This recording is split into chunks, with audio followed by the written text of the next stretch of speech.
Nove performativne umetniške prakse v Jugoslaviji med letom 65 in 87 gre za kar neko dolgo obdobje, ki sem ga v bistvu raziskovala predvsem v prizmi povezave različnih, recimo, zajema ali pa okupacije prostorov, prostora tiska, prostora pač fizičnega prostora in pa pač samih uprizoritvenih oziroma performativnih praks. Tukaj bom v bistvu se bolj kot ne ukvarjala malo za zgodovino, pa taksonomijo, pa potem neki konceptualni aparat predstavlja in pa same konkretne prakse. Tako da je v bistvu to neka analiza ali pa raziskava jugoslovanske preteklosti sodobnih umetniških praks, kjer je v bistvu Barbara Orao sigurno malo bolj podkovana in ima malo še več izkušenj na tem področju. Tako da imam malo treme zdaj, Barbara. Če sem nekoliko bolj natančna, me je zanimalo predvsem, kako umetniške prakse zapopadejo vprašanje telesa in subjektivitete kot osnovnega in osrednjega nosilca neke družbenosti, hkrati nosilca in odtisa neke preteklosti in tudi potencialnega nosilca nekih sprememb ali pa rušilca nekih ustaljenih redov. Zanimalo me je, če so konteksti, torej neko politična družbena klima v Jugoslaviji, zakonske spremembe in določila kulturne politike vplivali na vznik ali bolje razširitev in udomačitev nekih progresivnih umetniških praks, ki niso sledile usmeritvam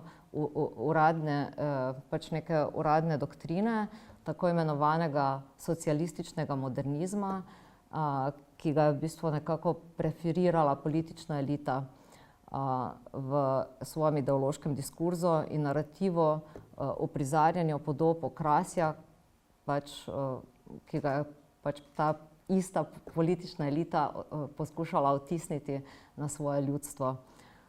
Zanimalo me je torej, kaj in kako so umetniške kot tudi kulturne prakse iz preučevanega obdobja 60., 70. in 80.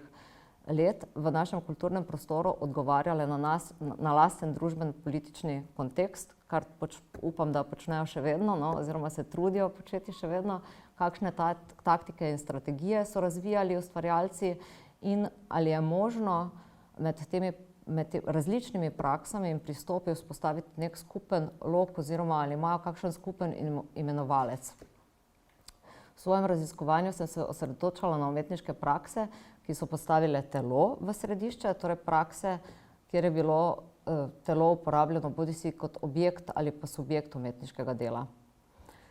Ker je tema in vprašanje izjemno široko, sem to predavanje nekako razdelila v 3 grobe dele, recimo, če lahko tako rečem. V prvem delu bom na hitro in zelo grobo predstavila nekaj, po mojem mnenju, ključnih političnih in družbenih parametrov, ki izrisujejo klimo 60., 70., pa tudi 80. let. V drugem delu bom predstavila terminologijo, iz katere sem razvila ta pojem novih performativnih umetniških praks. In pa v tretjem delu neke konkretne primere, kjer bomo pogledali tudi mogoče kak malo video ali pa kakšno slikico. Torej, jaz vas vabim, da če kaj ne bo razumljivo ali pa kakorkoli, če boste imeli vprašanje, da lahko takoj prekinete in vprašate in bom poskušala to tudi takoj povedati, ker verjamem, da je lahko to področje kar zapleteno. Ključni družbeno-politični parametri je predvsem maksima bratstvo in enotnost, ki dobi po drugi svetovni vojni neko novo dimenzijo in moč, na kateri sloni ideologija Jugoslavije. Poudariti pa velja, da omenjen slogan, če tudi ga nekako povezujemo z uporom okupatorjev, ne izhaja iz vojnega časa, ampak se napaja v sokolskem gimnastičnem gibanju iz 20. stoletja. Pomen skrbi države za mentalno in fizično zdravje državljanov, to je v bistvu so bila po drugi svetovni vojni ustanovljena številna društva in društvene dejavnosti, v kateri so se vključevali ljudje in tudi izgradnja kulturne in umetniške infrastrukture ter veliko izobraževanja. V bistvu v nekem trenutku veljalo, da ima Jugoslavija v bistvu najbolj izobraženo, visoko izobraženo prebivalstvo, kar je recimo zelo zanimivo. In pač pismenost, recimo opismenjevanje, tudi pač padlo zelo hitro na nizke številke, predvsem pa je pa bila tukaj velika razlika med periferijo in pa pač mesti. Padec agitpropa, to je agitacije in propagandnih komisij, leta 1952 je bil eno v bistvu dejansko ključna premisa, ki je v bistvu nekako nek ideološki nadzor nad kulturo v širšem pomenu besede malo zajezila, kljub temu, da so še vedno neke cenzure ali pa usmeritve in komisije in pač tudi samo ljudstvo nadzorovalo, bomo rekli, kulturnike,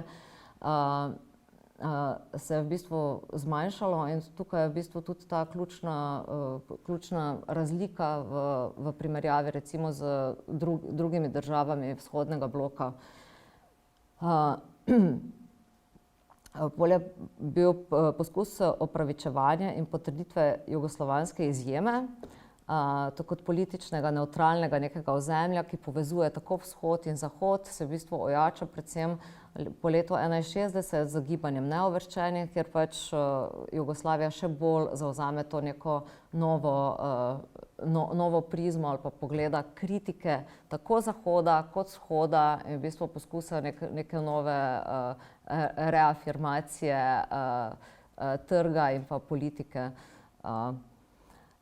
To je čas, ki ga obravnavam, v bistvu se sovpada z tako imenovanim tržnim socializmom med letom 65 in 73, ki ga pa potem nadomesti delegatski socializem od 74 in do 89. Tako to opredeljuje Catherine Samari, pa tudi Gal Kirn, pa nekateri drugi avtorji iz jugoslovanskega bazena se kar v bistvu sklicujejo na to taksonomijo. To razkriva, da je Jugoslavija trajno spreminjala in razvijala ter preizkušala različne gospodarske modele, med katerimi so bili celo določene invencije, inspiracija za zahodne politične teoretike in filozofe, pa tudi za reorganizacijo določenih stanovskih združb. Recimo kot zanimivost, našo organizacijo klubov, kinoklubov in pa potem tudi ta model, ki je bil v bistvu privatno javnega partnerstva, želi prevzeti Nemčija pri svoji reorganizaciji filmskih društev oziroma stanovskega društva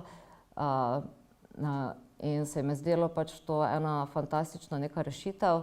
In pri tem, ko sem študirala recimo kar nekaj Žilnika, pač filmskega ustvarjalca, ki pripada tako imenovani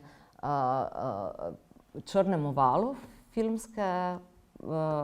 filmske industrije in tudi pač avtorja, ki je bil v bistvu nekako izgnan iz Jugoslavije in je živel kar dolgo tudi v Nemčiji in tam ustvarjal, pač pričajo dokumenti, da so bile v bistvu, da je imel skoraj večjo cenzuro v Nemčiji kot pa recimo v Sloveniji, kar je, mislim, v Jugoslaviji, kar pomeni, da je v bistvu tisto, kar so od njega Nemci cenili in je dobival nagrade, torej jugoslovanski črni val, ki je dobival nagrade v Nemčiji predvsem, pa tudi na drugih nekih neodvisnih filmskih festivalih, so ugotovili, da pa so tam še večje cenzure potekajo kot ali pa pač prepovedi filmov ali pa onemogočanje dokončanja njihovih pač filmskih stvaritev, kot je to bilo v Jugoslaviji.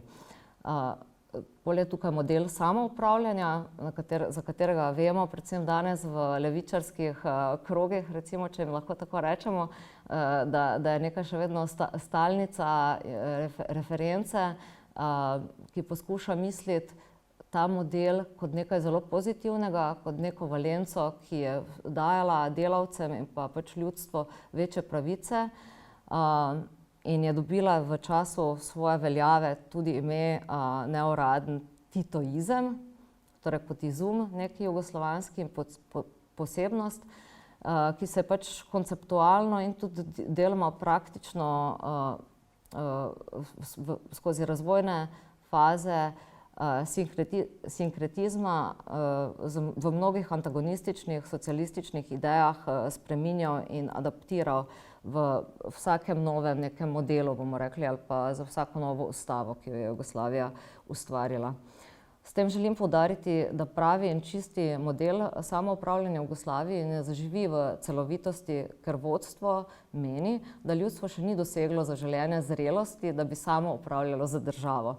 Torej, to je v bistvu res nek konceptualen zastavek, ki pa kljub vsemu je imel neke posledice in dajo ljudem občutek, da prisostvujejo pri upravljanju ali pa vzpostavljanju nekih različnih družbenih, kulturnih in pa političnih determinant.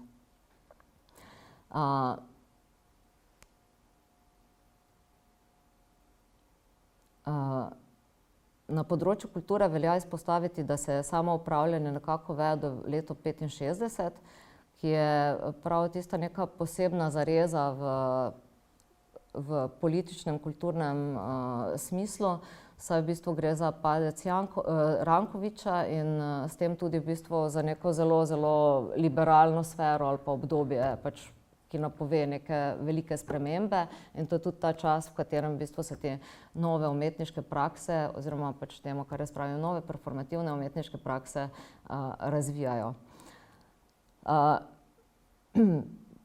Postopoma v tem času se tudi zmanjšuje nadzor monopolističnega centra komunistične partije, in sicer iz federalnega nivoja na republiški in mestni nivo, za ustanovitev tako imenovanih republiških kabinetov, ki so neke vrste sorodne oblike, čemur bi danes rekli Ministrstvo za notranje zadeve, ampak to tudi cilja nekako na kulturo in na izobraževanje. Leta 1963 za konstitucijo se izobraževanje tako prenese na republiški nivo, torej odgovornost republik in ne več federacije.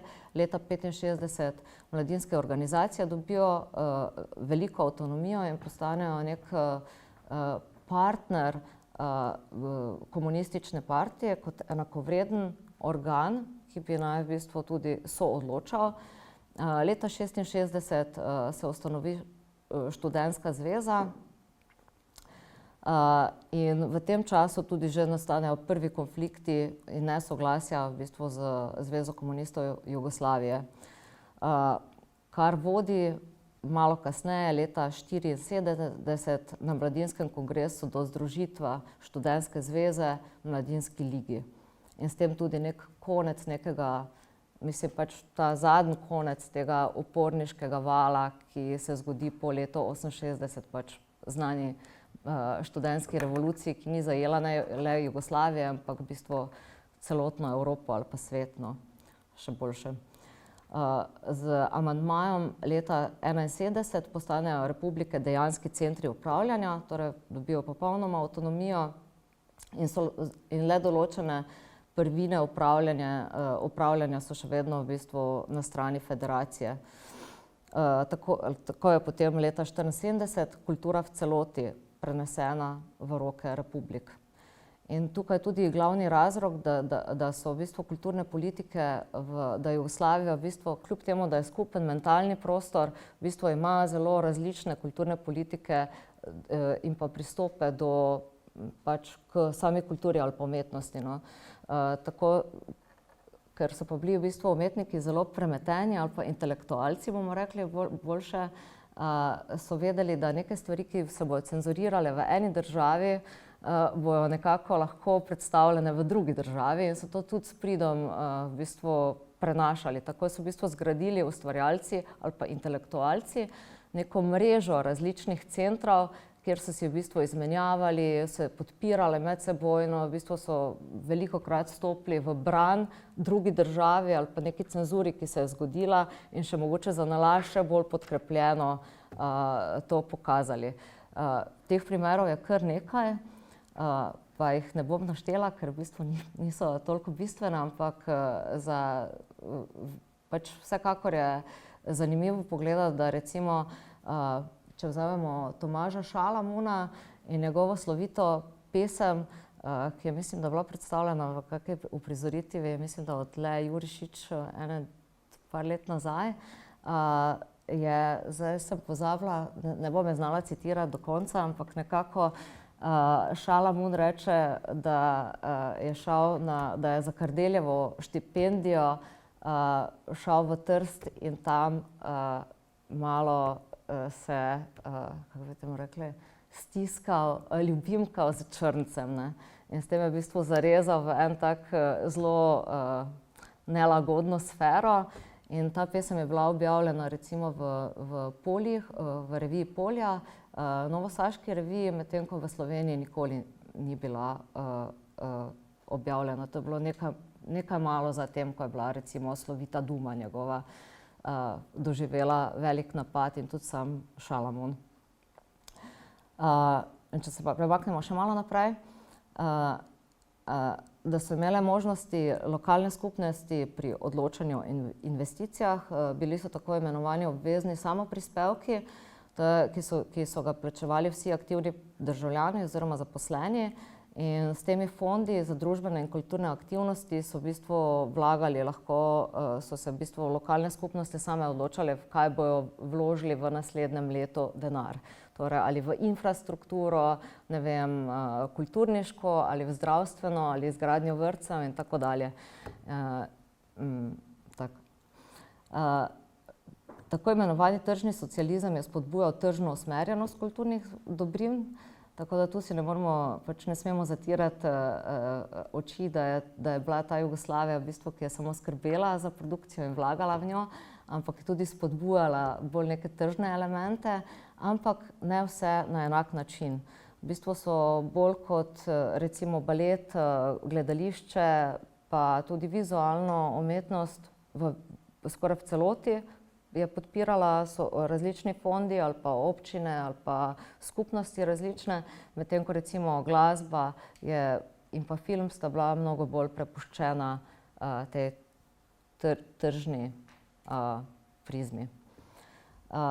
Obstajali so številni različni fondi na lokalnih mestnih ravneh, na republiški ravni in pa seveda na državni ravni Jugoslavije, kjer so pač poskušali za temi državnimi fondi sponzorirati neke večje državne prireditve, recimo Sterino pozorje ali Pula filmski festival, pa tudi v bistvu so imeli veliko denarja na razpolago za izmenjave, medrepubliške izmenjave, kar pomeni, da so v bistvu ustvarjalci lahko dobivali sredstva za potovanje na obisk svojih kolegov v drugih republikah. Je pa pač po besedah Dunje Blaževič, dolgoletne direktorice slovitega SKC-ja oziroma Študentski kulturni center v Beogradu, tega nekako niso hoteli vedno črpati, ker so hoteli imeti pri svojih umetniških odločitvah avtonomijo in so tako rajši v bistvu preko nekih svojih lastnih vezi in poznanstev ustvarjali te povezave in se vabili in pač potrošili nek drug denar za to, ali pa celo so avtorji potovali na lastne stroške. Leta 1976, kar je tudi zelo zanimivo, vstopi v veljavo zakon o pridruženih delovnih organizacij, kar je v bistvu znak ali pa v bistvu nek povod za začetek formiranja privatnih organizacij. In v tem privatništvu, kot že neke doba ali pa začetek neke neoliberalnega modela ali pa še bolj tržnega modela, v bistvu pride do trajnih delovnih skupnosti, ki omogoči v bistvu tudi kulturnikom, da v bistvu razvijajo svoje lastne organizacije. To je zanimivo recimo predvsem zaradi tega, za tiste, ki poznate Ristića recimo, KPGT je ena od tovrstnih organizacij, ki je v bistvu omogočala, potem seveda so mogli ustvarjalci sami biti potem mnogo bolj iznajdljivi pri tem, kako so črpali ta sredstva ali pa kako so jih dobivali, ker so mogli vlagati svoj lastni denar ali pa pač iskati neke druge rešitve. KPGT je to delal na način, da je v bistvu se priključeval malo bolj progresivnim direktorjem ali pa organizacijam in tam v bistvu z njihovim denarjem ustvarjal predstave v različnih državah. Kljub temu, da so se oni sami imenovali kot neki nomadski stroj, ki je vse jugoslovanski in v bistvu s tem nekako malo podrezali v to bratstvo in edinstvo in pač vse te ideološko nabite koncepte, ki so bili v bistvu v resnici neka prazna retorika, ki ni živela. Pač, ker če bi živela, seveda ne bi prišlo do razpada, ne bi prišlo do upora Hrvatov že zelo hitro po študentskih uporih in pač do nekih svinčenih let, ki so se zgodila in hkrati v bistvu ne bi se ta razpad dogajal tako zelo dolgo in počasi.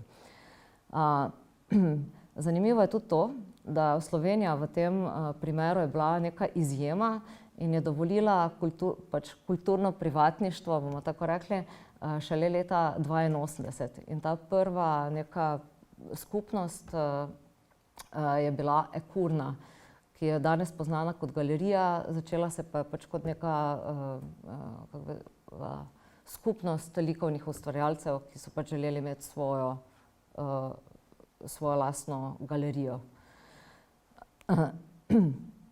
To je tako zelo na kratko, mogoče še to, da je Jugoslavija vedno bila patriarhalna država in z zlaganjem unitarizmom in egalitarizmom, v kar so pač tudi zelo strumno umetniki posegli ali pa pač oziroma intelektualci na splošno s tem, da so v bistvu vzpostavili neke kritike preko samih telesnih praks ali pa tudi samega diskurza feminizma, rasizma, opredeljevanja ali pa opredeljevanja za LGBT community in tako naprej. Nove umetniške prakse ali intervencija v terminologijo. V Jugoslaviji pojem nove umetniške prakse se v angleškem jeziku običajno opisane z veliko začetnico in ne kot množina, ampak kar kot ednina, nova new art practice. Ja. To je v bistvu, ta termin je nekako k nam pripeljal umetnostni zgodovinar in kurator Ješa de Negri in ga predstavil v znani knjigi oziroma katalogu z istim naslovom, ki je sledil eni razstavi z tem naslovom. Pojem prevzame od Katarin Milet kot neko skupno oznako za radikalne umetniške prakse, ki se v Jugoslaviji pojavijo nekako v sredini 60-ih po njegovih oziroma po opredelitvi Ješe de Negrija in pa tudi v bistvu mogoče še bolj znano kuratorja Marjana Sosovskega leta 1966. Sama menim, da je v bistvu da je nekako 65 bolj letnica, kjer se v bistvu te prakse začnejo malo bolj intenzivno razvijati, bi pa lahko našli predvsem na Hrvaškem tudi še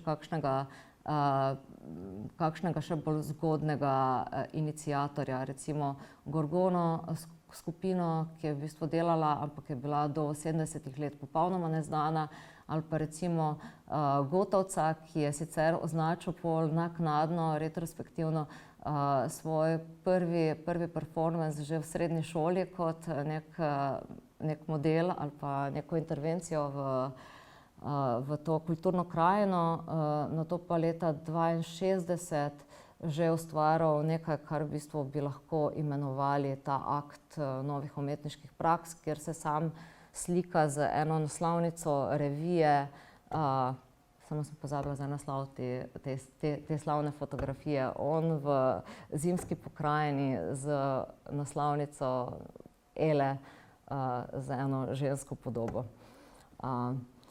Tako da ta letnica je seveda vprašljiva. Meni se zdi, da je letnica, pač, če odzamemo Gorgono in ta edini primer oziroma poskus Gotovca v zelo mladih letih, te fotografije, bi rekla, da leta 65, zaradi tega, ker v bistvu prav takrat naš slovenski uho že začne Marko Pogačnik in njegova ekipa iz srednje šole oziroma takrat nekje na prehodu v Ljubljano za svojimi pohodom, z nekimi ludističnimi primeri praks. Recimo, Marko Pogačnik si nadene džins jakno z napisom huligan in poskuša izzivati ta monotoni kranjski svet. Potem, k drugim primerom bom pa se še vrnila. Torej, radikalne umetniške prakse, ki postanejo nek simbol upora modernistični umetnosti, nekim abstraktnim formam, intimizmu in podobno. V teh praksah lahko najdemo odsev neke analitične filozofije jezika predvsem, ki sledijo nekemu strukturalističnemu obratu v teoriji in prevpraševanju odnosa med diskurzom in močjo, torej oblastjo, in na tej podlagi tudi vprašanju relacije med telesom ali subjektom, subjektiviteto in oblastjo. Torej, kako osvoboditi jezik ali pa diskurs, kako ga premestiti v neko novo območje, da bo dobilo neke nove konotacije. Ne vem, če je to razumljivo. Kar povezuje na kratko nove umetniške prakse, je torej njihova različna performativnost in predvsem časovnost. Gre za intervencije v različne umetniške medije, tako fotografijo, recimo serije fotografij, ki označujejo in prikazujejo neko naključnost ali pa spremenljivost, uporabe in eksperimentiranje z videomedijem, s filmskim trakom, v smislu igre z montažo in prikazom oziroma beleženje preprostih vsakdanjih akcij, pa seveda vse neke žive akcije s telesom, torej akcije, happeningi, fluxusi, performansi, body art dela, pa tudi neki različni ritualni performansi ali uprizoritve. Te prakse, kot torej naznači ta slovita razstava v Galeriji sodobnih umetnosti v Zagrebu leta 1978, ki jo kurira Marjan Sosovski z naslovom Nova umetniška praksa, od leta 1966 do 1978 poskuša orisati neke skupne značajske poteze umetniških pristopov v Jugoslaviji in opozoriti na njihove skupne tendence. Ker pa gre seveda za razstavo, torej neko za domeno vizualne umetnosti, so prakse, ki jih kustosi in pisci v katalogu beležijo, pretežno in množično zaobjemajo le polje vizualnega, kamor umestijo sicer tudi vizualno poezijo ali temu podobne eksperimente multimedijskih praks, nikakor pa ne tudi področje uprizoritvenih praks. Prav to se je meni zdelo osebno malo prekratko in sem se pač zelo intenzivno spraševala, kaj je ravno to. Govorijo sicer o teatralnosti telesa ali pa igri s prezenco in nikakor ne morejo v bistvu preskočiti svojega ozkega medija vizualne umetnosti. In prav zaradi tega sem začela potem še bolj brskati po teh drugih praksah in pač pogledati ali pa iskati te neke podobne usmeritve, ki bi jih lahko našli tudi na polju uprizoritvenih praks ali pa scenskih umetnosti. Torej, tiste prakse, ki jih ni zanimala klasična dramska gledališča, ampak pač neki njegovi odvodi, neke novosti, svežine, eksperimenti in tako dalje, igra s prezenco in podobno. Tukaj pa se zgodi potem še seveda drug prestop mojega preučevanja, in sicer, da me ne zanimajo dela samo do leta 1978, ampak tudi naprej. Zanimalo me je, kaj 80. leta, ko imamo v bistvu akterje, ki so zelo vstran vsak sebi in v bistvu avtorji 80. let nenehno kritizirajo ta 60. naivna, spiritualna in tako dalje. Če imajo kaj skupnega in kako v bistvu se ta prezenca ali pogled na telo spremeni in kje so neki punkti, ki so med sabo povezani.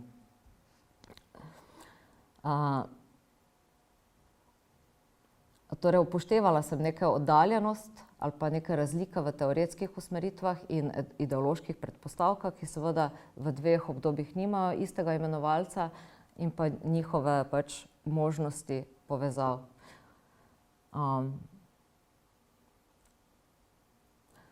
Torej, taksonomija. Omenjeni osrednji vozli tovrstnih predpostavk pa ne izhajajo iz raziskovanja zgolj umetnosti kot take, ampak še bolj nekih niza zanimivih nekih referenčnih kodov, pisanj in naslavljanj telesa v raznih strokovnih publikacijah. Četudi ne v nekem množičnem številu, je namreč zanimanje v 60-ih letih zelo sovpadalo z prevpraševanjem, kaj telo je ali pa kako telo nastopa, do mode, do pač pojavnosti v različnih nekih družbenih intervencijah. Pri tem se mi zdi pač predvsem zelo zanimiv avtor Bora Čosić, ki je tudi avtor samoizdanega časopisa z 4 številkami, Rok s podnaslovom Časopis za književnost in estetičko izpitavanje stvarnosti. V njej že avtor v bistvu v prvi številki naredi nekako povezavo med zgodnjimi deli recimo Žilnika, pa tudi z nekimi političnimi upori, ki se zgodijo v Pragi, in pa potem to tudi nekako nadaljuje v svojih ostalih avtorskih publikacijah, med katerimi je predvsem zanimiva meni Mixed Media, ki je bila ponovno izdana v začetku 2000, nekje tam, sicer z manjšimi popravki, ampak v njej recimo najdemo tudi že neke druge prakse, ki jih on umešča kot skorajda umetniške ali pa pač neke družbene intervencije. In tako v bistvu že zelo zgodaj, nekje leta 1968, takoj po študentskih demonstracijah, zapiše, da so študentske demonstracije oblika performansa. Improviziranega, zanimivega. Lahko preberem na kratko, upam, da se ne bom, ker je v bistvu prevod, ki je bil objavljen, to je bil prevod, ki je verjetno se pojavil na vsaj v enih 3-4 študentskih revijah, med drugim tudi v sloviti Slovenski tribuni, kjer ga je prevedel Zagoričnik, in pravi tako. Bom prebrala kar v njegovem jeziku, ki je tak poln hrvatizmov, ali Studentovske demonstracije v svojem raznolikem dogajanju že nakazale nekaj vidikov lastne nadstavbe. Moralni vidik, politični vidik in naposle ne manj važni estetski vidik. Pri temeljni analizi vročih zgodovinskih dogajanj bi bilo neogibno ločiti glede na kinetične lastnosti parado, obred, miting od konkretnega ekspresionističnega dogajanja demonstracije. V docela teatrskem pogledu kalijo demonstracije koncept družbenega vedenja in njegovo ustaljeno in strogo zaporedje. Mizansceno, ki ne predvideva uporabe množice tam, kjer nastopa sama, mimo teksta in pregazi vodeče solistične skupine in glavne igralce. Ta nepričakovanost diskvalificira načrtovano, zrežirano miting povorko, katere obliko vsi dobro poznamo in ki je pri nas najpogosteje vrabi zadnje četrt stoletje. Presenečenje je glede na to poglavitno obeležje demonstracijske stvarnosti. Improvizacija je njeno bistveno, pristno oblačilo.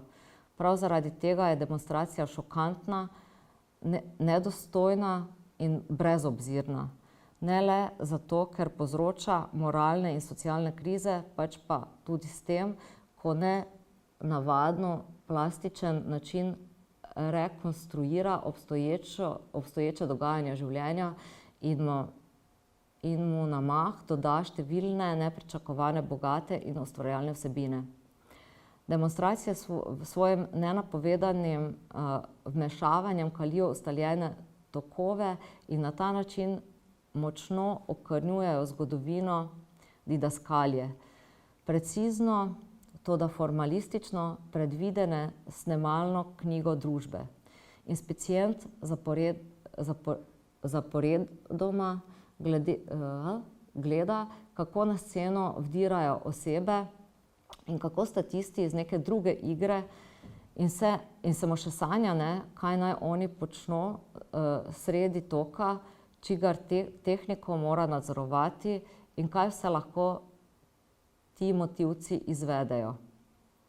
Kako dolga bo njihova točka, v kolikšni meri bojo pokvarili planiranje zaplet in ali ne bojo, kar je še huje, odvrnili občinstvo v povsem nedolžno smer. Vse to so problemi, ki jih Inspicient resnično težko rešuje. Njegova poglavitna skrb je uporaba avtoritete, poziv redarjem, da omogočijo nadaljevanje že prižete recimo operetne vsebine in tako naprej in tako dalje.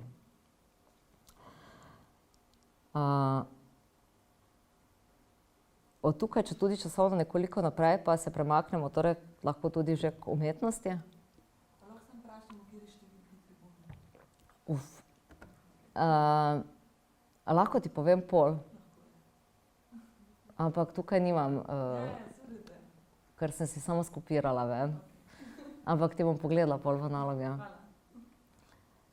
Mogoče pa imam čakaj celo tukaj, na desktopu.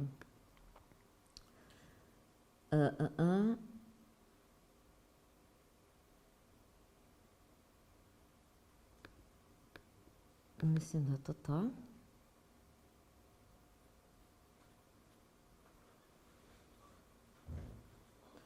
Ne bomo pol pogledali, da ne bom zdaj tu se ustavljala. Evo, mislim, da je 31. januar leta 69, številka 5, 19-letnik.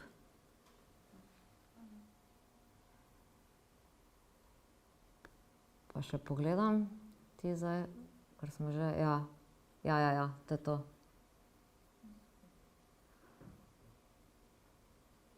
Stran, mislim, da 4.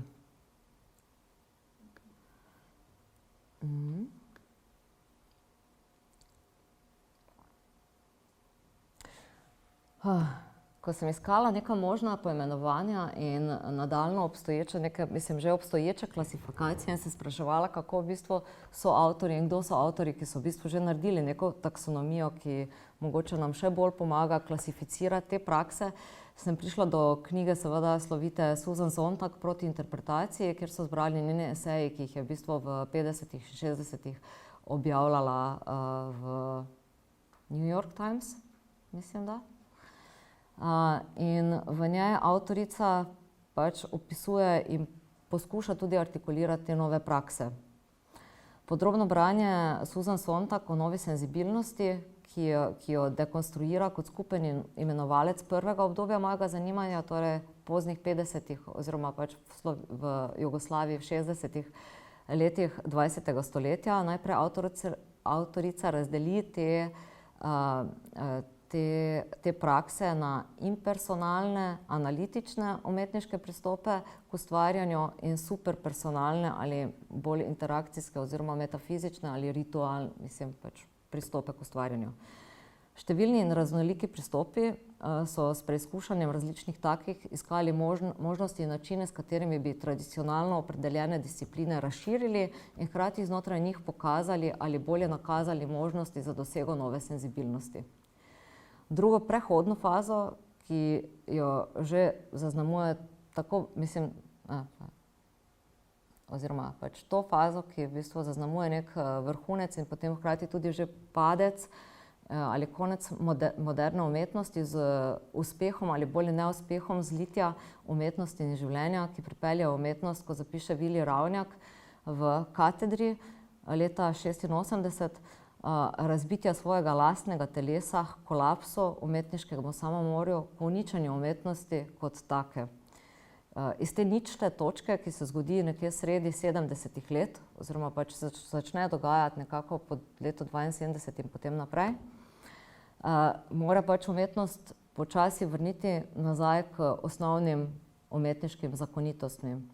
To je k znaku in njegovi razgradnji se umestiti v simptom znaka, večpomenskost, ki se poraja v procesu dogajanja v igri, dejanju, besedi.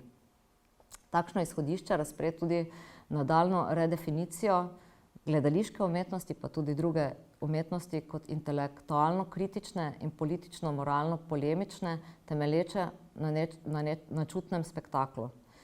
Pot do te stopnje je seveda postopna, prehodna in raziskovalna. Zaznamuje neka dvojnost, ki jo najde sogovornika tako v stari kot neki novi sferi.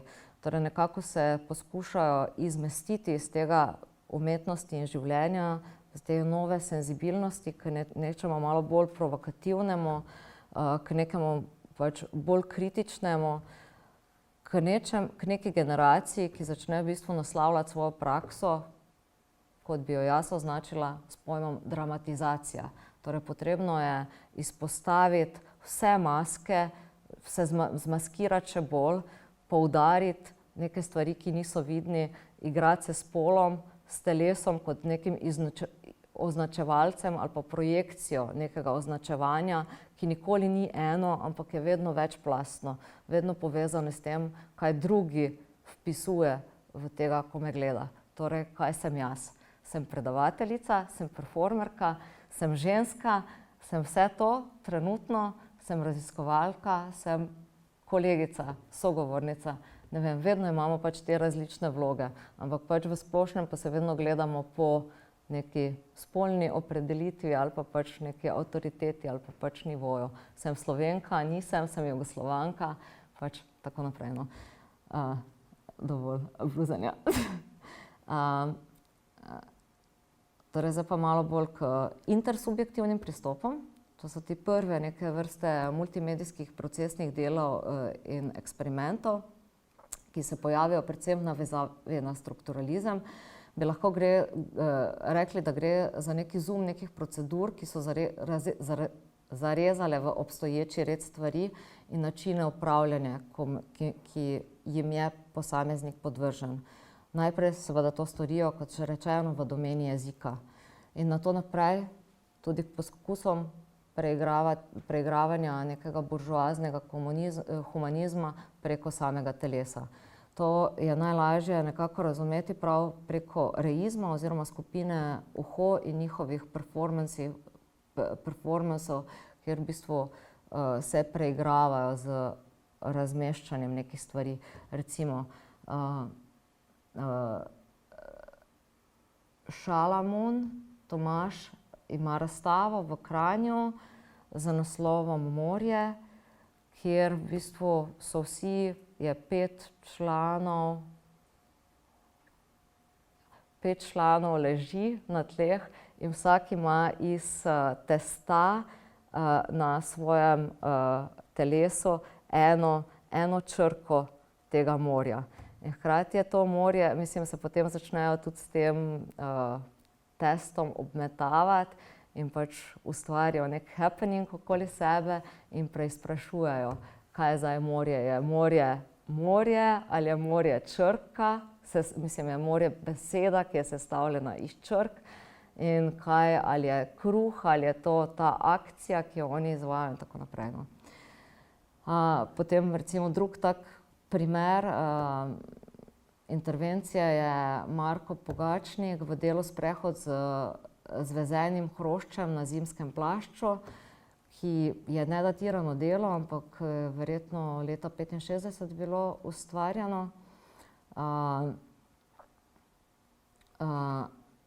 kjer žena, kasneje žena, pač takrat punca, Marika Marku Pogačniku zašije oziroma zveze enega hrošča na ta plašč in potem on hodi po Ljubljani s tem plaščem v nekem času, ko hroščev ni, torej po zimi, in s tem že naredi nek premik pogleda ali pa pač prav ta ti da signal, kaj pa je zdaj to, je to mogoče.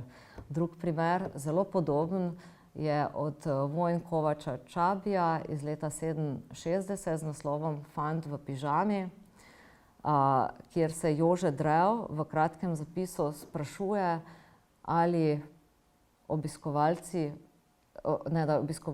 sploh ne morejo biti sigurni, ali gre za neko imbecilnost ali je to nek provokativen akt. Ta fant v pižami, ki ga imam tudi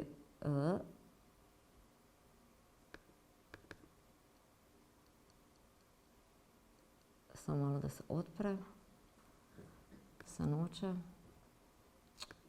Jo.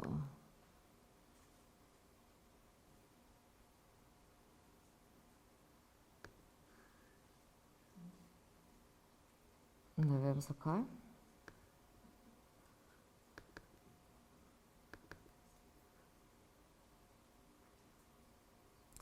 No, noče se odpreti.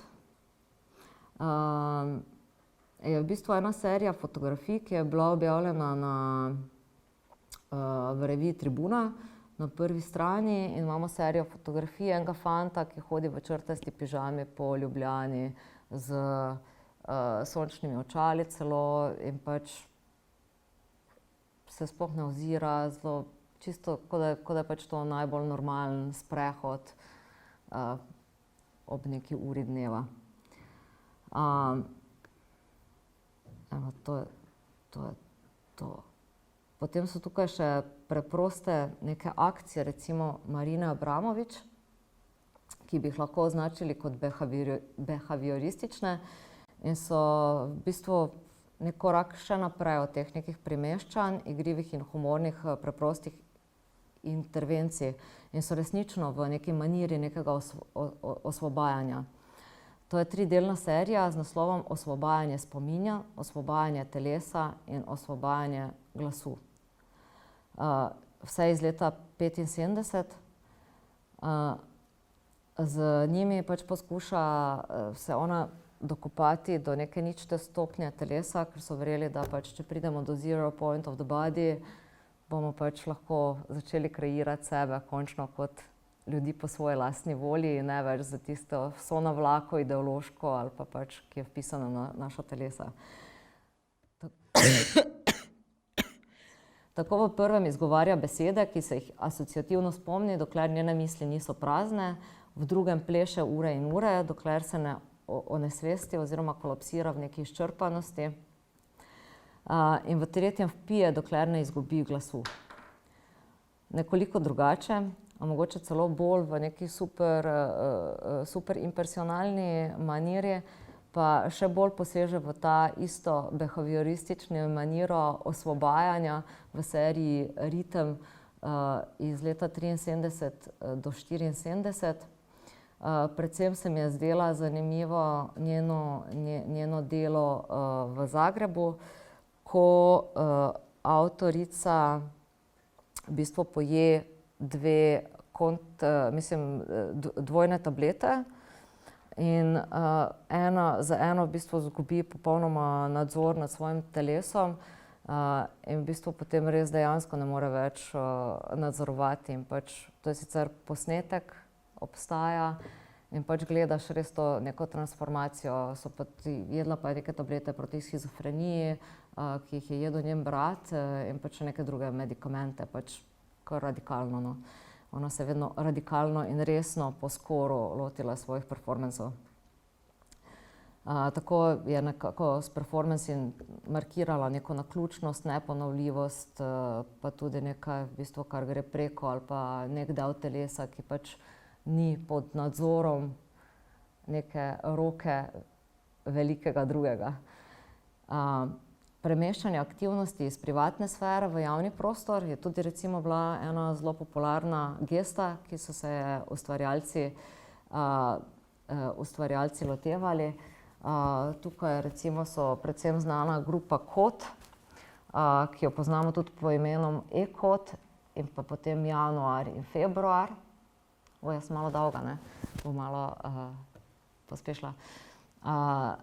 Pri nas pa jih verjetno predvsem jo lahko vidimo v uprizoritvi gledališča Popilje Ferkeverk in v slovitem Papa Popilja in Popilčki, kjer v bistvu imamo prvič zares na odru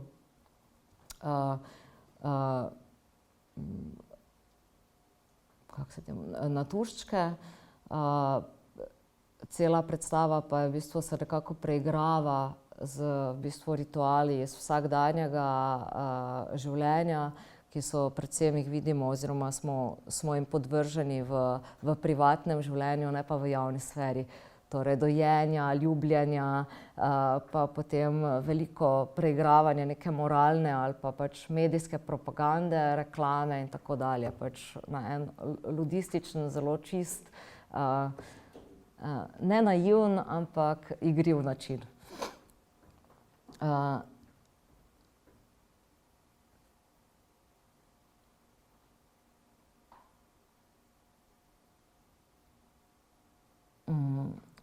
Potem pa smo rekli, da v bistvu se nekako še bolj oziroma se že premaknemo k tej drugi sferi, ki je recimo tudi ravno v bistvu kaže to neko novo senzibilnost ali pa potrebo po tej novi senzibilnosti, in to so predvsem nekako v bistvu je bil ta čas zelo napolnjen z nekimi vzhodnjaškimi praksami, dihanja, meditiranja in tako naprej. In pač tudi prvi začetki nekih ritualnih performansov, tukaj ali pa pararitualnih performansov. Zanimivo je, da imamo ustvarjalce, ki so v bistvu ustvarjali tako na konceptualnem nivoju, kot so v bistvu tudi ustvarjali znotraj nekih malo bolj pararitualnih praks. Recimo kot tak primer bi lahko dali Katalin Ladik ali pa tudi mogoče kakšno delo od skupine Kot oziroma nekaterih njenih članov, predvsem pa so to vezane te prakse bile z nekimi komunami in podobno. En tak primer, ki je seveda v Sloveniji pač najbolj poznan, recimo je seveda Pekarna, ki pa se je od tega ritualnega zelo hitro oddaljila, ko so ugotovili, da v bistvu je to mogoče ena bolj da nima te vrednosti, ko so jo pričakovali, tega osvobajanja telesa, in so v bistvu kar hitro prišli vse bolj do nekih bolj zaključenih ali pa gledaliških taktik in pa, ja, taktik. Potem je tukaj pač nekdo, ki pa skupina Vetrnica, od Vlada Šava, ki je delovala v Forumu, pa recimo za razliko od Kralja ni pristala tako mislim, so ostali zvesti tem ritualnim terapevtskim namenom gledališča in so svojo prakso celo Ješav zavestno poimenoval srečanja in ne uprizoritve. In srečanje pomenilo, da smo skupaj nekje v prostoru in si izmenjujemo neke afekte, poglede, smo skupaj in se tako skupaj spreminjamo in osvobajamo in pač ja.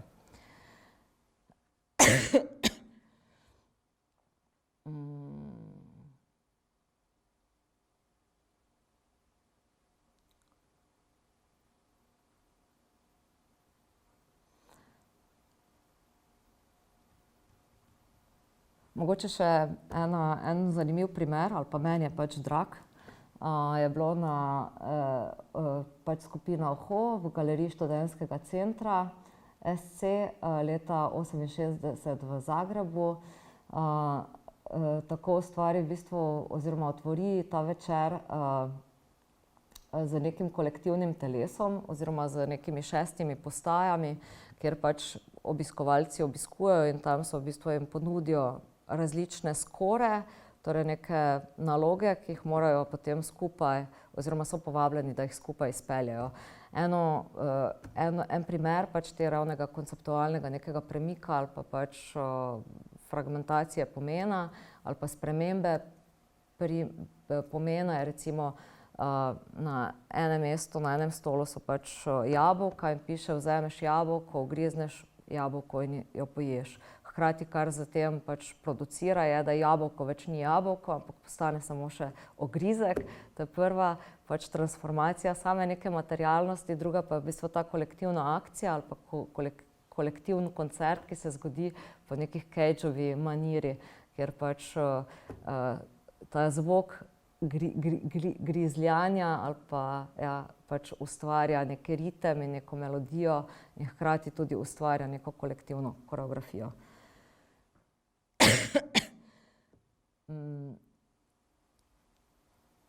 Katalin Ladik sem omenila.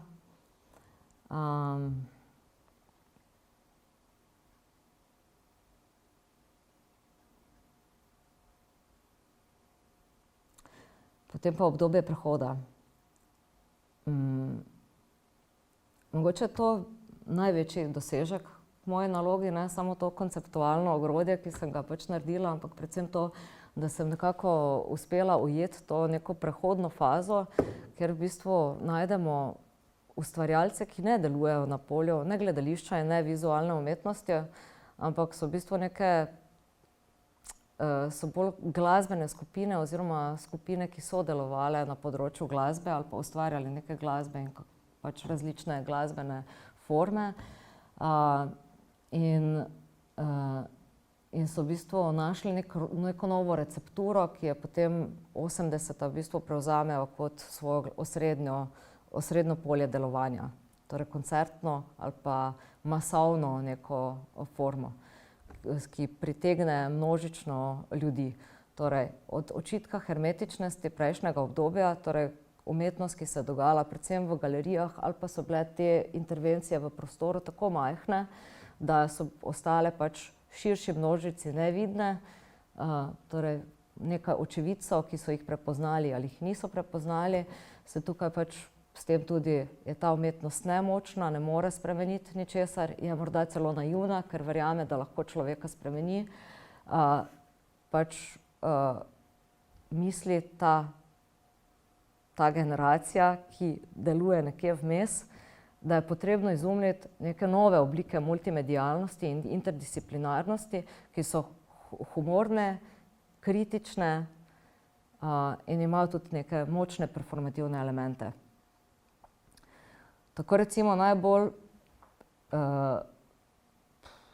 plastičen primer je Dan bolezni, pepel in levkemija skupine oziroma Buldožerja leta 76 ali 77, ki v bistvu pač malo kritizira oziroma pride na eno popevkarsko dogajanje in kot pač namesto, da bi Dan ljubezni zapeli lepo, pokažejo, da je ta družba bolana.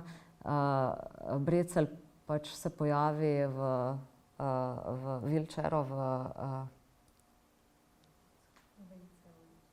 v invalidskem vozičku, hvala. Medtem ko drugi njegovi spremljevalci se tudi pač vsi malo delajo, recimo, da so malo hendikepirani ali pa pač malo prizadeti na nek način in v bistvu tudi pojejo ta refren na malo crappy way. In pač Buldožerji, ki so sicer najbolj znani in pač vemo, da poznamo vsi Marka Breclja, da ni glasbenik oziroma pevec, ampak je predvsem performer ali pa v prvi vrsti performer in tudi Buldožer potem zaznamuje za tem, pač močno ga počrta. Niso bili edini, ki so delovali na ta način.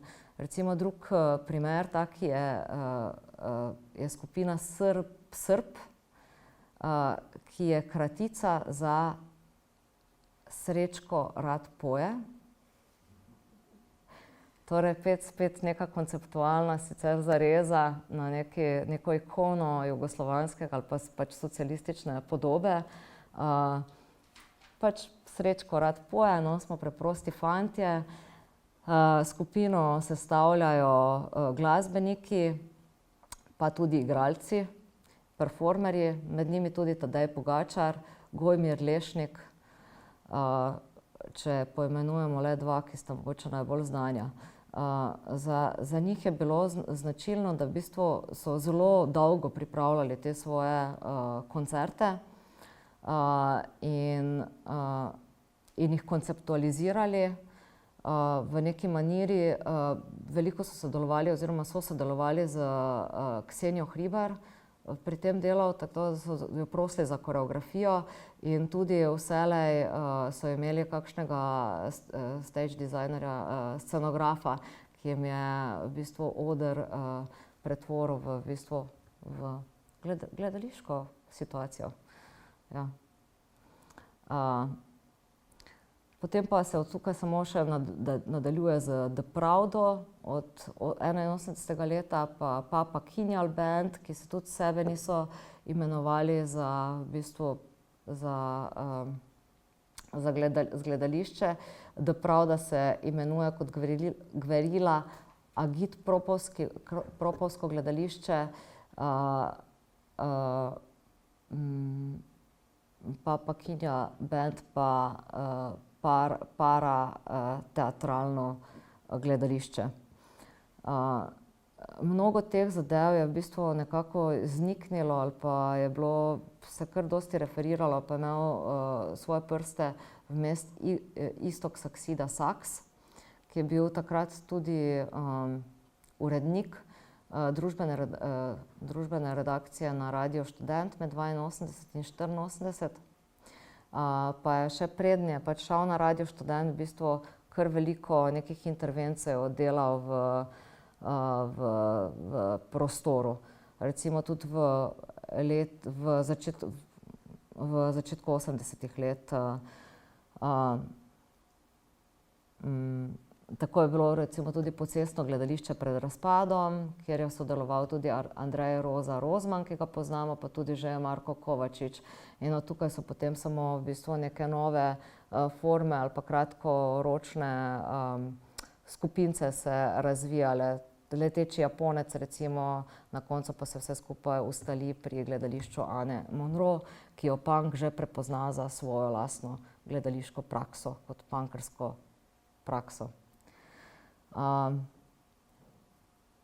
In tako smo nekako pri 80-ih. Zdaj mislim, da so 80-ta večini kar poznana. Ali ne? Ali ja?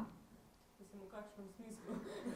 Ne vem, zanima me samo koliko natančno kaj povem oziroma kako se hitro sprehodim skozi ta čas, da ne odžiram preveč časa, ker že 1 uro govorim.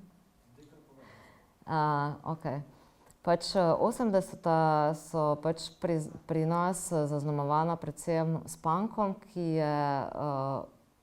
ki pa ni razumljen kot to glasbeno gibanje, ampak predvsem kot politična pozicija, kot zavestna politična pozicija in se v bistvu telesa dotakne, mislim, oziroma vzame vse, kar je v družbi nekako zanikano ali pa potisnjeno pod preprogo in postavi v prvi plan. Punk je neusmiljeno, v bistvu zavzema prostor in se ne umika, vstopa v javno sfero, kritično nastopa proti družbenemu establishmentu ali pa političnemu establishmentu in neustrašljivo izvaja in pa intervenira v javne prostore po Ljubljani. Nekako to obdobje jaz tudi, kot sem že prej dejala, označujem kot oziroma z neko taksonomijo dramatizacija, ki jo prvi uvede oziroma predstavi Dick Habich v svojem kultni knjigi z naslovom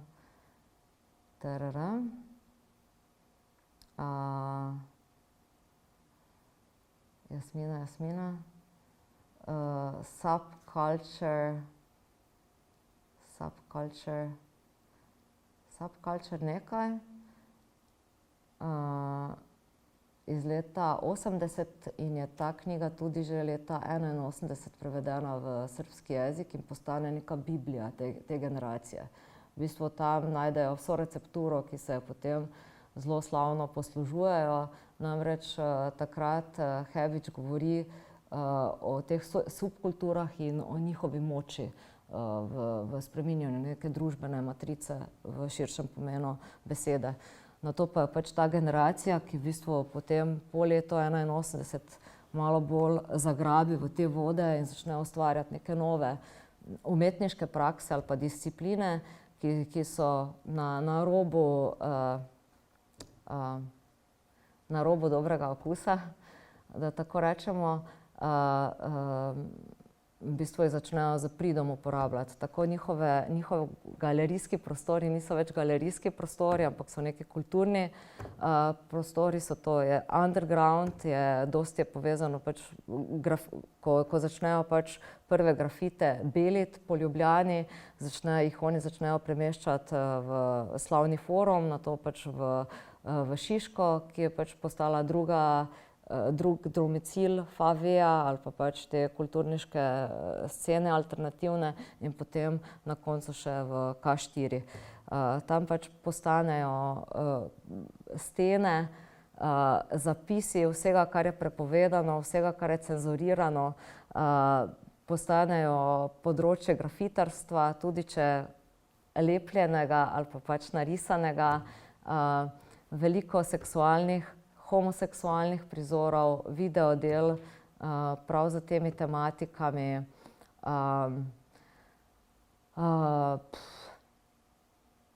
Kaj še? Antimodni performansi, linije sile, ki jih je tudi Barbara malo bolj podrobno obdelala v enem svojem članku. Potem intervencije oziroma pač gledališke intervencije ali pa pač neke situacije v izložbah, kjer to delajo, Barbara, pomagaj, PPP? Podjetje za proizvodnjo fikcije, v kateri deluje tudi Tanja Lesničar Pučko. In tako naprej, no, pač to so te neke zelo splošne besede, oziroma pač zelo splošno okvir. Znotraj tega pa pač to dramatizacijo lahko vedno vodimo v različnih nivojih oziroma pač različne stvari so se dramatizirale ali pa so bili poudarjene. Tako dramatizacija heteronormativne ženske se pojavi predvsem v bolj rigidnem ali še bolj pač, rigidnem okolju v Srbiji, kjer pač leta 1978 poteka kultna konferenca Drugarica ali Drugča žena v SKC-ju, zaradi katerega v bistvu skoraj Dunja Blažević izgubi oziroma je povabljena na razgovor,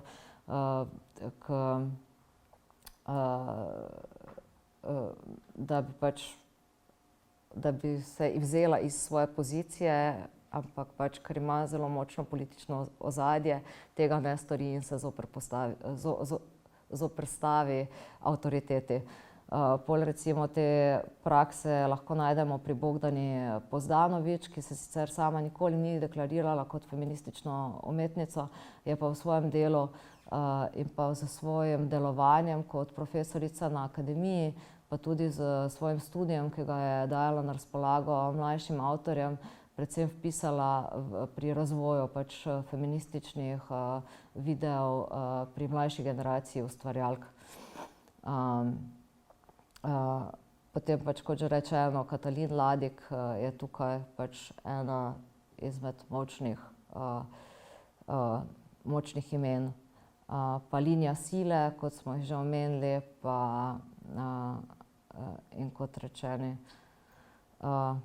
Potem je druga recimo dramatizacija LGBT community, ki je pač predvsem se ukvarjala v podporo ali pa z ustvarjanjem ali pa preigravanjem tega nekega drugega spola in pa z neko identiteto, ki ni neprava in je skoraj da ni ali pa ni čista. tako nekako v tem vmesnem položaju. Tukaj je predvsem delo skupine linije The Borders of Control, meje kontrole številka 4, leta 82 in 83, v katero so bili vključeni Marina Gržinič, Barbara Borčič, Dušan Mandić in Aida Schmidt. So naredili par provokativnih videodel, v kateri so se ukvarjali predvsem z pogledom, pa vprašanjem draga ali pa spola v splošnem pomenu besede. Potem tukaj na področju homoseksualnosti seveda je zanimivo, da nastane tudi leta 1983 gledališka igra Rožnati trikotnik, ki jo režira Vinko Möderndorfer, in zanimivo je v Gleju. In prav ta performance oziroma predstava, ki jo tudi koreografira Ksenija Hribar, se v bistvu na nek način homoseksualnosti loti na način, da je ni mogoče sesuti oziroma recenzirati, ampak jo lahko samo podpreš, zato ker govori oziroma je cel gledališki list nekako sestavljen iz teh različnih virov ali pa različnih citatnosti o tem, kako so v bistvu homoseksualce nacisti ubijali. Ta predstava je bila obnovljena, verjetno ste jo videli, če ne, priporočam. V njej je tudi igral kolega Rok Kravanja. In s tem, ko povežejo nacizem in homoseksualnost, seveda v bistvu nekako prelomijo ta led cenzure oziroma osvobodijo to polje za možno nadaljnjo intervencijo strani države. Zanimivo je tudi, da ta predstava celo dobi potem Borštnikovo nagrado in ima zelo dobre kritike in ja.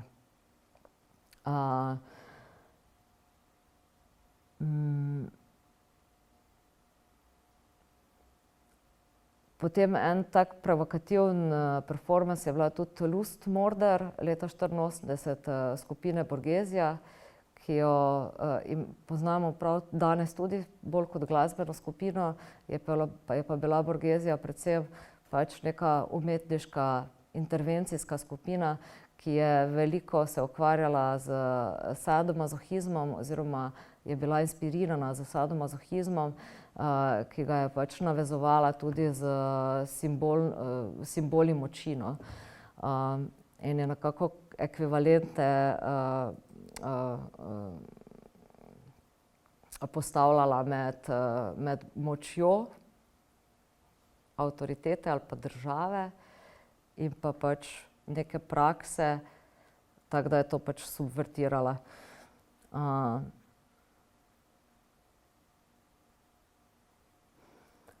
V to polje še jaz umeščam predstavo Na drugi godbi leta 1984, kjer sta v bistvu Ksenija Hribar in pa Damir Zlatan-Frey naredila eno, kako se reče, double bill.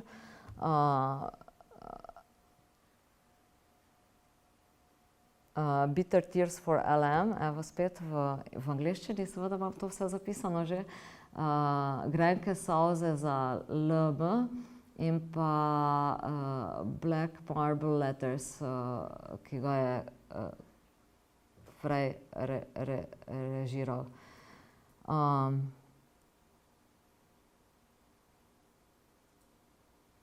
Predvsem ta baptizem je zanimiv, ker v bistvu res naslovi to vprašanje seksualnosti in spola na zelo transparenten način in nekako sodobno plesne kode izvzame, mislim, postavi v neko abstraktno koreografski jezik, ki je v bistvu nekako, bi jaz rekla, da celo ena bolj sodobnih predstav iz tistega časa v Jugoslaviji na splošno. No. Predvsem zato, ker v bistvu je Slovenija bila, ali pa Ksenija Hribar, ki je pripeljala, oziroma ki je ko se je vrnila iz Londona, pripelje ta sodobni ples na eno drug nivo, kljub temu, da se nam danes zdi mogoče malo nazadnjaški ali pa mogoče preveč ekspresionističen ali pa teatralen, na eno zelo novo dimenzijo, iz katerega pač lahko vznikne ali pa se pač razvije potem ta konceptualni ples v 90-ih letih in pa nove doktrine. Jaz bi rekla, da tudi pač manifestacija Magnus, homoseksualnost in kultura, torej, ki ni festival, ampak manifestacija iz leta 1984 je sigurno ni samo v bistvu bila ta intervencija, ki bi rekla umetniške stvaritve in tudi zaradi tega noče se poimenovati oziroma avtorji niso hoteli to imenovati festival, kljub temu, da je danes pač kot tak ta manifestacija predstavljena, je bila to res manifestacija nekega skupnega boja za osvobajanje homoseksualnosti in tudi potem posledično ali pa sovpada z ustanovitvijo pač v Škucu Magnusa in pol kasneje Lilith oziroma sekcije Lilith leta 1987, ko se Lilith družba kot izključno ženska družba v bistvu razdeli na dve skupini. Potem pa mogoče malo manj poznano, pa bom še to na hitro predstavila, ker se meni pač, kar je meni bila največje, mogoče tudi odkritje ali pa nekaj, kar mi je bilo najbolj drago, je bila dramatizacija tehnologije.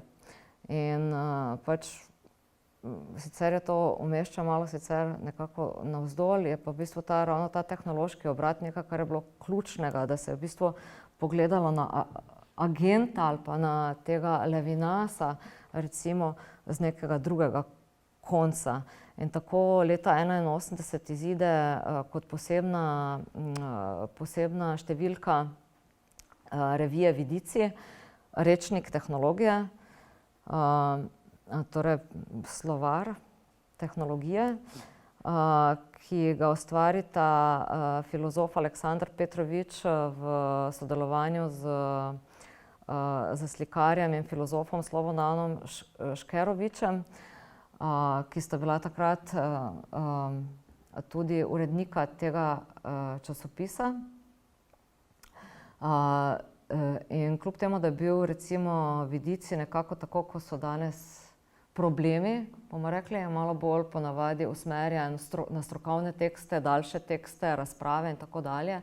Tukaj pač dobi neko popolnoma novo formo, velikega formata, z nekimi v bistvu srednjeveškimi črkami, izpisano besede, zelo različne in znotraj tudi neka intervencija z pač igro ali pa v bistvu enim kodom kot nekim novim kultom, najavljanje kulta neke skupine projekta Dečaci, ki ga kasneje poznamo pod imenom Idoli oziroma pač v svoji drugi verziji ali pa v nadaljni koraki te verzije so Idoli, kjer pač sigurno poznate kakšne pesmi od tega kultnega jugoslovanskega benda, no, ampak to je bil na začetku v bistvu projekt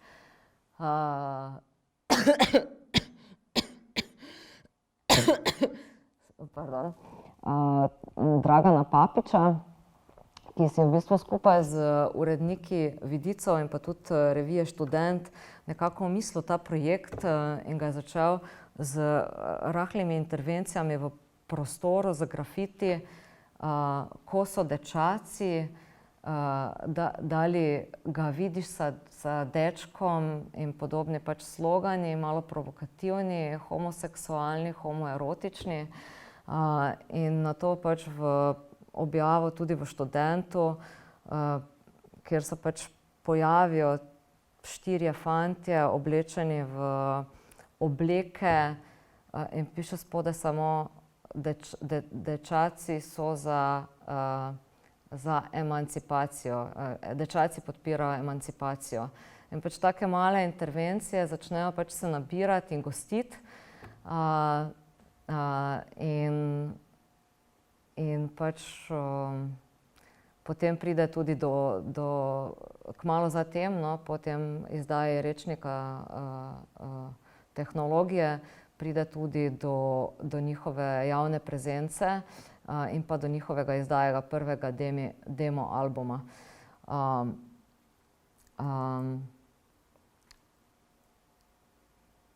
Zdaj, jaz se opravičujem, ker imam pač to v angleščini, pa ne bi zdaj tega prevajala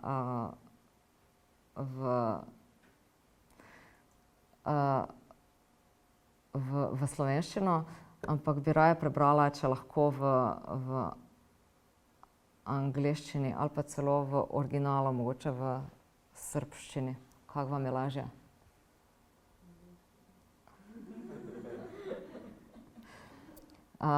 Pač med drugim pač ne, poleg pač vseh tega, kdo je Levinas, kaj je tehnologija,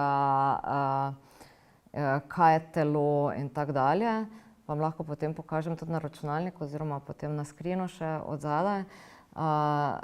Pač tudi postavi relacijo med telesom in tehnologijo in pač zapišejo avtorji.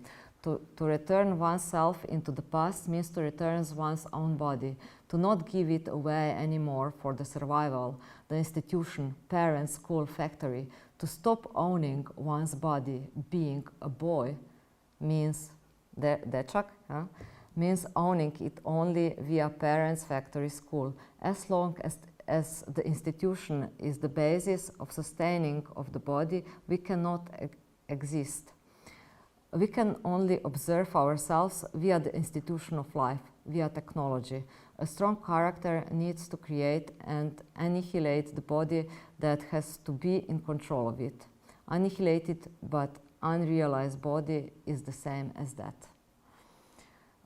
In v teh nekih poetskih, malo filozofskih frazah se v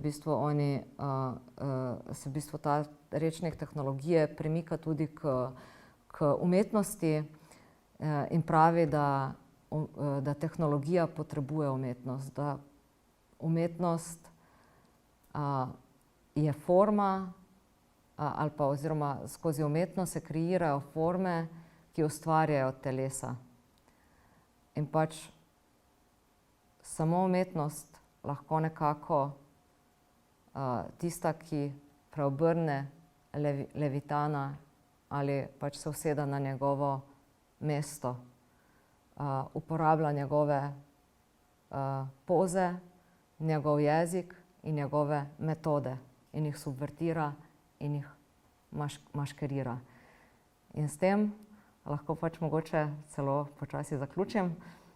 S tem se v bistvu mogoče zelo blizu že takoj najdemo k nečemu, kar mogoče poznamo boljše v slovenskem bazenu iz kulturnih praks. Je to skupina oziroma NSK gibanje, Laibach recimo kot skupina in pa seveda tehnike ali pa taktike, ki jih ubira tudi Dragan Živadinov in gledališče sester Scipion Nasice, ki zelo kmalu iz tega vzamejo ta glosarji smrtno resno in začnejo dramatizirati celo državo. Usedejo se v njene lastne institucije, jih zavzamejo in v bistvu ustvarijo svojo paralelno zgodbo, ki več ni underground, ampak v bistvu poteka vzporedno v njihovi lastni domeni. Evo, to je na kratko to, no kar na dolgo, ampak ja, zelo na kratko. Hvala.